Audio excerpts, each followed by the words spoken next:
پانی سامان ڈھونے والا جانور کو پانی پلائی تھی، وہ عورت کو جنت پہ آگے آگے جاتے ہوئے دیکھا۔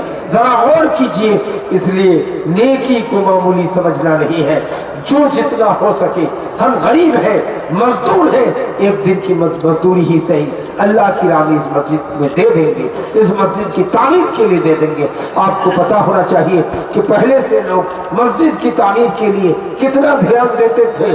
یہ الگ بات ہے، پہلے کا فتویٰ بھی تھا کہ مسجد میں مسلمان کا پیسہ ہی لگے گا، انما یعمر مساجد اللہ کی ماتحت۔ لیکن بنگلہ دیش کے خطیب مولانا عبدالرزاق بن یوسف ہی پہلا فتویٰ صادر کیے تھے، اس کے بعد جامعہ سلفیہ بنارس بھی، دارالعلوم دیوبند بھی، ندوۃ العلماء لکھنؤ بھی، بریلی کا مدرسہ جامعہ اشرفیہ بھی فتویٰ لاگو کر دیا ہے کہ غیر مسلم کا پیسہ بھی مسجد میں لگا سکتے ہیں۔ جامعہ سلفیہ لکھا ہے کہ اگر کافر کا حلال پیسہ ہو تو جو کافر ہے اس کا حلال حرام سے کیا مطلب ہے، حلال پیسہ ہو تو مسجد میں لگا سکتے ہیں۔ اور عبدالرزاق بن یوسف تو دھلے سے کہتے ہیں کہ کون جاہل مولوی بولتا ہے کہ غیر مسلم کا پیسہ مسجد پہ نہیں لگے گا، لگا سکتے ہیں، کوئی حرج کی بات نہیں ہے، یہ الگ بات ہے۔ لیکن میرا خیال نہیں ہے کہ اس کا پیسہ لگے گا، کیسے ماکان علیہ المشرکین جی جی جی جی جی جی لیکن جامعہ سلفیہ بنارس میں لکھا ہے کہ نبی صلی اللہ علیہ وسلم کعبہ کا تیار، مشرکین مکہ کا تیار کیا ہوا کعبہ میں، اس وقت اسلام آیا ہی نہیں تھا، اسلام آیا ہی نہیں تھا۔ بہرحال وہ الگ تعبیر